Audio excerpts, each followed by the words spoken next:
Before the world learned how to scream, before death had a name, before shadows knew how to cling to the ground, there was a garden.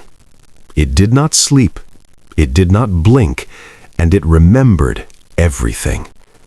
The air was warm, but not comforting. It wrapped itself around the skin like breath held too long. The leaves did not rustle by accident, and the trees leaned inward as though listening. Every root beneath the soil pulsed with quiet awareness, feeding on a silence that felt alive. This was Eden, and Eve did not yet know she was being watched. She moved barefoot across the grass, her steps soundless, her presence light. The world bent gently around her, accommodating her existence like a host welcoming a guest it had been expecting. The birds fell silent when she passed, not from fear, but from reverence, or perhaps anticipation. She did not question the stillness. She had never known noise. Eve did not remember being created. She remembered waking, as though she had been asleep for an eternity and suddenly opened her eyes to a world already staring back. Adam was nearby, as always. He knelt beside the river, his reflection trembling in the water like a second soul trapped beneath the surface. He smiled when he saw her, a smile without doubt, without hunger, without shadow. She returned it, but something inside her lingered, a hollow place, a question with no words. God walked the garden at dusk. His presence arrived before his voice.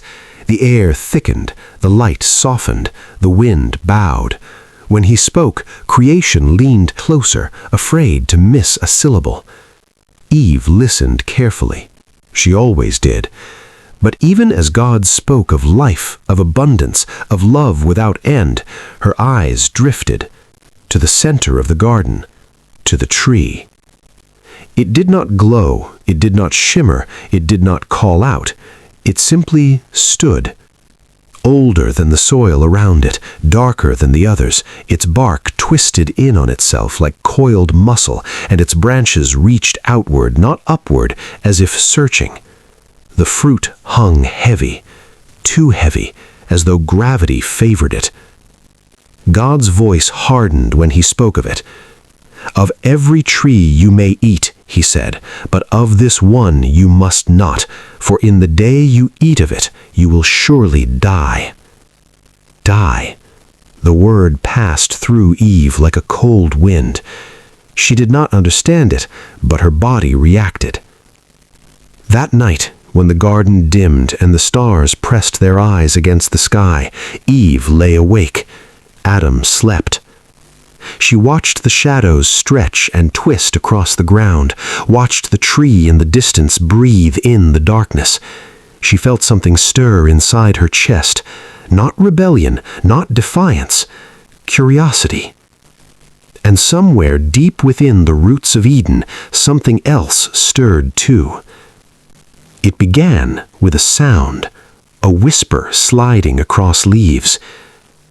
Eve stood at the edge of the clearing, the forbidden tree looming before her like a silent judge. The air felt different here, thicker, heavier, charged.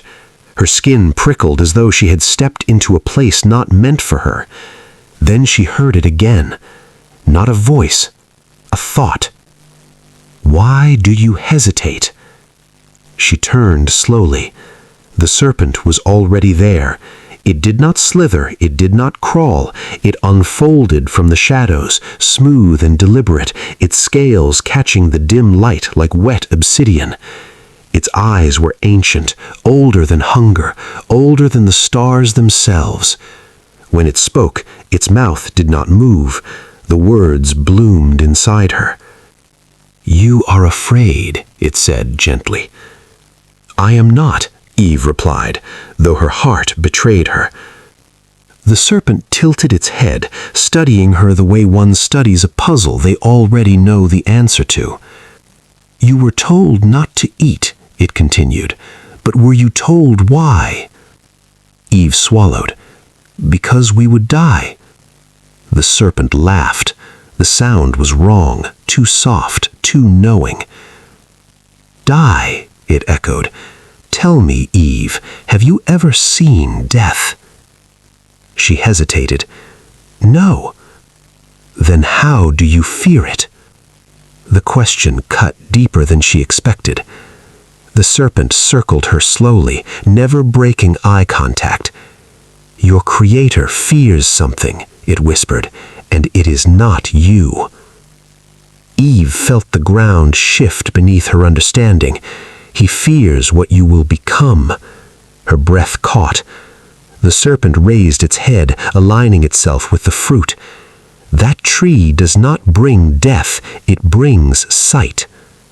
The word sight echoed strangely in her mind. You were made of flesh, but you were denied knowledge. Why? Eve stepped closer to the tree. The garden held its breath. When you eat, you will see as he sees. You will know as he knows. The fruit pulsed. Eve reached out. Her fingers brushed its surface. The world changed. Not all at once, but enough. She felt at first a tremor beneath reality, a fracture spreading outward from her touch. The sky darkened imperceptibly, the birds screamed, and still she bit. The sound was deafening.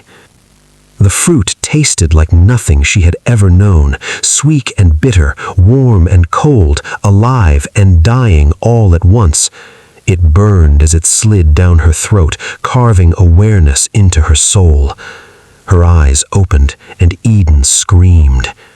She saw Adam not as he was, but as he could be, fragile, mortal, temporary. She saw herself naked not in body, but in spirit, exposed, finite. She saw the garden rot beneath the surface, roots strangling one another, animals destined to tear and bleed. She saw death, and death saw her back. The serpent smiled. You see now, it said. The sky split with thunder. God's presence descended like a storm.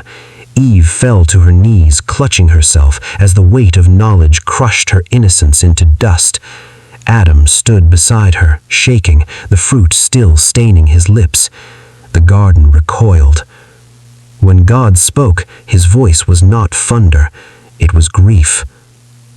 Where are you?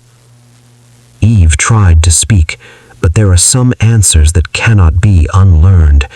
And when they were cast from Eden, the ground swallowed their footsteps, erasing them as if they had never belonged.